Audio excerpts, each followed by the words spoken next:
Good morning, 라이라이. 와, 이거 약간 저 네팔 사람 같은데. 이 상태로 저 네팔 가면 환영받을 것 같아요. 아, 장마철입니다. 요즘 저 지역에 따라서는 비가 진짜 엄청 많이 오는 모양이더라고요. 예. 서울은 뭐 아직까지 그렇게 비가 많이 오지는 않은 것 같습니다. 진짜 장마철에 물 조심해야 될 것 같습니다. 예. 저는 가끔 내가 막내로 태어나지 않았더라면 과연 오늘의 오성식과 같은 사람이 있었을까? 그런 생각을 해봅니다. 제가 이남 사녀잖아요. 그리고 이제 위에는 형이 나보다 10살 많은 형이 있고 12살 많은 누님도 계시고 또 중간에 2살씩 많은 그런 누님들이 쭉 계시잖아요. 예.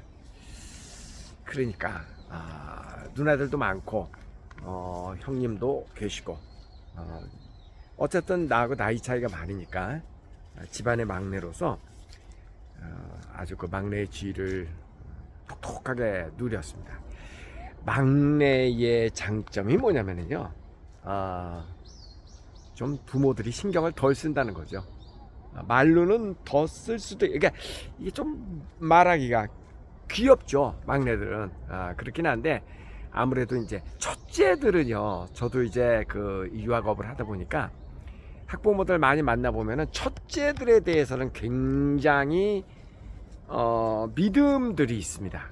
우리 큰에 대한 믿음은 있는데 둘째 동생 보낼 때는 그 정도의 믿음이 없습니다. 얘는 조금 다르다고 항상 얘기를 합니다. 근데 실제로 그 둘째 아이들, 밑에 아이들을 만나보면은 훨씬 더 잘 지냅니다. 어떤 의미에서는. 어떤 의미냐면은 눈치 백단이죠, 동생들이. 예. 그 형 하는 거 보고 이런 앞에 깔아놓은 게 있으니까 그걸 보고 자라서 그런지 몰라도 그냥 눈치 백단입니다. 그래서 잘 지냅니다. 오히려 더 잘 지냅니다. 확실히 이제 책임감 같은 거는 일반적으로는 조금 덜 할 수 있죠. 첫째 애들보다는 그런 건 있습니다. 근데 저 같은 경우도 사실 이제 나이 차이가 많이 나다 보니까 누나가 저희 엄마 역할도 많이 했고, 그죠? 형이 아빠 역할도 많이 했고, 그러니까 많은 그 식구가 있는 집에서 자라다 보니까 내 밥그릇 찾아 먹으려면 머리도 잔머리도 잘 돌아가야 됐고, 그러니까 자연스러운 헝그리 정신이 엄청나게 그 전투력이 발전이 된 거죠. 근데 이것보다도 이제 더 중요한 거는 부모님이 막내기 때문에 뭐랄까 좀 여유가 있다고 그래야 되나? 아이들 교육시키는데 지금도 보면 그렇습니다. 제가 이렇게 학부모님들 만나보면 늦둥이 아이들이 좀 있거든요. 늦둥이 아이들을 키우는 부모님들은 확실히 여유가 있습니다. 키우는데. 어떻게 이야기를 하시냐면, 애들 뭐 쟤들 다 됩니다. 예. 그렇게 막 바둥바둥하지 않아도 다 자기 갈 길 가고 갑니다. 예. 멀리서 좀 쳐다봐주면서 아이도 좀 숨 쉴 여유를 줘야지. 내가 생각해보면 첫째 때는 너무나 막 안달복달 해가지고 애를 막 잡았던 것 같습니다. 그게 소용없더라고요. 대체적으로 이런 얘기를 많이들 하십니다. 뭐 저도 그랬던 것 같습니다. 저도 누나나 형, 첫째, 둘째, 뭐 공부 어지간히 이제 공부 그렇게 하셨을 겁니다. 그런데 이제 저만 하더라도 그렇게 막 공부 노래를 부르시지는 않았던 것 같습니다. 그러니까 대학은 제가 형보다는 훨씬 못한 대학을 가긴 했죠. 그런데 제 이제 그 중고등학교 시절을 이렇게 돌이켜 보면은 참 좋은 의미로 내 마음대로 하고 살았던 것 같아요. 중학교 때부터 고등학교 때 심지어 입시를 앞둔 고등학교 때까지도 뭐 당시에 그 영어 공부한다고 영어 배우겠다고 막 그때 녹음기 하나 둘러매고, 그때 녹음기는 뭐 지금처럼 그런 소형 녹음기가 아니고 제법 컸었죠. 그런 노은길을 둘러매고 경복궁 다니고 이태원 다니고 외국인이 있는 곳이라면 어디든지 제가 찾아다니면서 말 몇 마디 걸어보고 막 그다음에 한국의 뭐 관광책자 이런 거 들고 다니면서 지금 보면 이제 외국인 배낭족들이 있었던 그런 숙소였던 것 같아요. 그런데 가서 막 설명도 하고 참 이게 우리나라 그때도 중고생은 중고생이고 대학 입시를 준비해야 되는 그런 나이인데 그 대학 입시 준비를 안 하고 또라이처럼 그 외국인 공무원 쫓아다니면서 그 짓을 하고 다녔으니 여러분이 만약에 지금 여러분의 자녀가 하라는 공부는 안 하고 뭐 외국인 뭐 만난다고 어쩌고저쩌고 하고 맨날 뻘짓만 하고 다니면 여러분 그거 가만히 보고 있겠어요? 뭐 엄청 혼내죠. 근데 저는 그렇게 뭐 많이 혼나본 경험은 없습니다. 그러니까 그런 그 와중에서 막 많은 외국인을 만나고 뭐 영웅변대회도 혼자 준비하고 막 휘젓고 다니고 야 그때는 그 초등학교 때도 자전거를 타고 중곡동에서 청량리까지도 자전거를 타고 다니고 그랬으니까 와 지금도 그 거리 굉장히 먼 거리거든요. 그거를 자전거를 타고 애들끼리 막 다니고 그랬어요. 중학교 때는 면목동에서 저기 남산까지 자전거를 타고 다니고 그랬어요. 야 지금 뭐 용맹한 건가 무식한 건가 모르겠어. 지금의 부모라면 절대 용서하지 않았을 것 같습니다. 그만큼 자유롭게 내 마음대로 휘젓고 다니고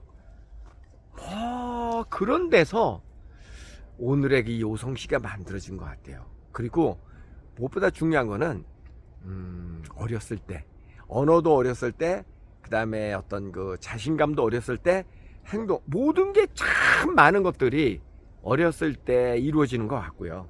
지금 생각해보면 뭐 그때나 지금이나 크게 그때도 라이족 지금도 라이족 지금은 이제 족장이 됐고 그때도 여전히 라이족이었습니다. 지금 생각해보면 그렇습니다.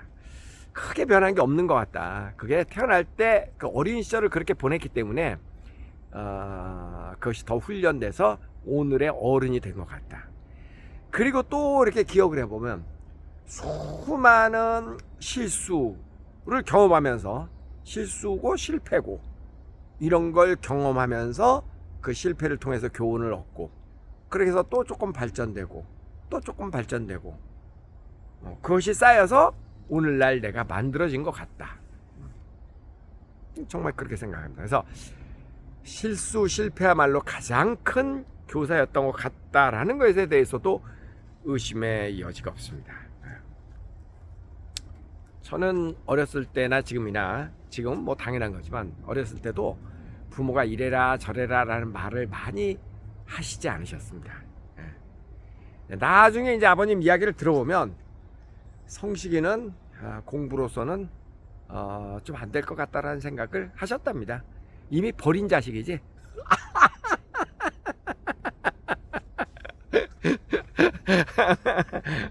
그런데 동시에 또 나중에 말씀을 들어보면 이렇게까지 훌륭하게 잘 크는 어른이 될 거라고는 상상해 본 적이 없답니다. 그 두 마디 다 웃겨. 두 마디 다 웃겨. 그러니까 오늘의 BTS도 보면은 BTS가 뭐 어떤 의미에서는요 우리의 그 모범적인 아이들과 모범적인 부모들의 개념에서는 BTS야말로 오리지널 양아치죠. 그죠? 학교 다닐 때 뭐 노래나 하고 맨날 뭐 춤이나 춰대고 그죠?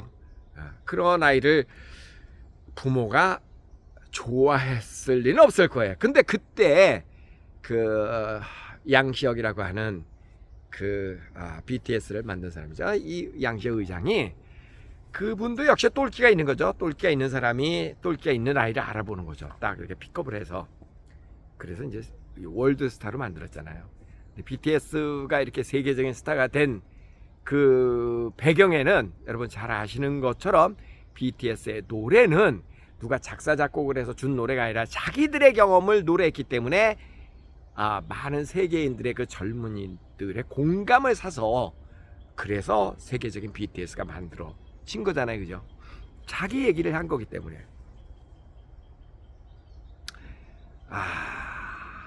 정말 우리가 할 일은 너무나 많습니다. 그리고 각각 생긴 모양도 다르고 성격도 다르고 가정 환경도 다르고 다 다르기 때문에 정말 이 다른 거를 인정하고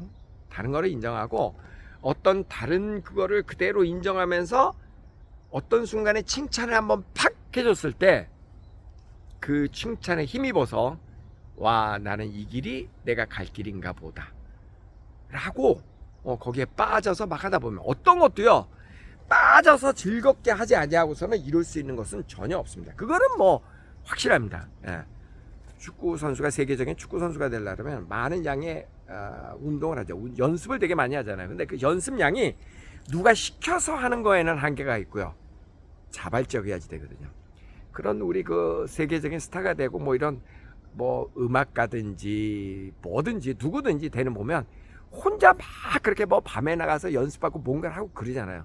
저도 예전에 영웅변대 나갈 때 이런데 숲속에 와갖고 혼자 막 이거 많이 했거든요. 이거 누가 시킨 거 아니야. 나 혼자 그랬다고, 혼자. 라이가 맞죠? 라이종 맞습니다. 근데 뭐든지 그런 거야. 뭐든지 노래 잘하는 사람은 흥얼흥얼흥얼 누가 시켜서 그러는 게 아니라고. 시켜서 그러는 게 아니라고. 그러니까 부모님들 막 이렇게 시켜서 우리 아이가 잘할 것 같으면, 그래서 잘한다면은 그 아이가 크게 성공하기는 힘듭니다. 자율성, 자발성이 있어야 되거든요. 자발성이 있어야 오래 하고 오래 하면 잘할 수 있는 거거든요. 정말 명심해야 돼. 그래서 너무 안달복달하고 아이를 다 이렇게 시간 단위로 쪼개가지고 막 가외 공부 학원 막 이렇게 하고 그 점수 조금 나오는 것에 막 희열 느끼고 그러지 마세요. 지난번에 여기 저희 집이 예술의 전당 근처에서 예술의 전당 이제 가면 이제 그 미술전람회 같은 거 많이 합니다. 그래갖고 뭐 무슨 금상, 그래서 보니까 초등학생 진짜 잘 그렸더라고. 그 옆에 보니까 은상, 동상 있는데 비슷비슷해, 그림이. 그래서 내가 순간 알아차렸죠. 아유, 같은 학원 출신이구나. 선생님이 이거 다 거의 그려준 거구나.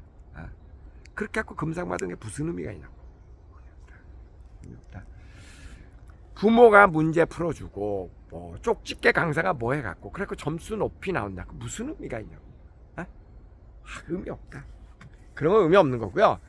정말 자기가 하고 싶어서, 미친 듯이 하고 싶어서 날밤을 새가면서 뭔가를 할 때, 그때 뭔가가 이루어지는 거죠. 그때 뭔가 자발성이 없어가지고는 어떤 것도 이룰 수 없다.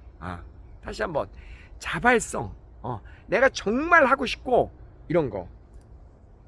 그래서 우리 이제 OSS의 유학 온 아이들의 부모들하고 얘기해 보면 항상 그 얘기합니다. 우리 아이에게 저런 면이 있는 거를 몰랐다. 또 더불어서 무슨 얘기를 하냐면, 내가 떨어져 있으니까 우리 아이가 발전하는 것 같다. 밑줄자, 진짜 그거 맞는 얘기입니다. 진짜 맞는 얘기야. 엄마 아빠가 옆에 있으면 그 아이가 더 발전할 것 같죠? 안 그런 경우가 더 많다. 왜? 칭찬보다 잔소리가 많기 때문에. 그거예요, 그거. 아이의 자율성이 떨어지거든요. 자꾸 간섭을 하거든. 그러니까 아이가 크지를 못하는 겁니다. 그죠? 그래서 우리 오늘 곰곰이 한번 생각해 보자고. 이게 아이 문제뿐만이 아니에요. 부부간의 관계도 그렇고 모든 관계에서 좀 그 상대방이 숨 쉴 수 있고 자율적일 수 있게, 너무 막 이렇게 하나하나 뭐 조금 뭐 문제가 될 만한 거를 지적질해 대고 막 그러면요, 크지를 못해. 움츠려들어.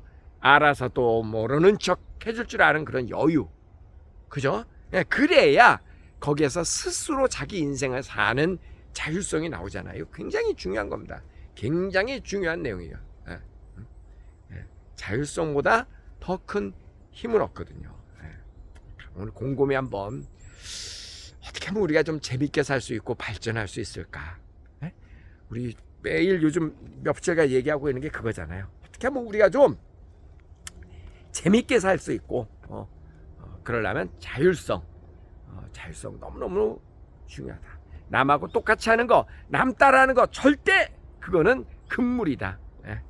그건 금물이다. 그렇죠? 가위바위보, 가위바위보, 가위바위보, 가위바위보, 가위바위보, 가위바위보. 안녕히 계세요.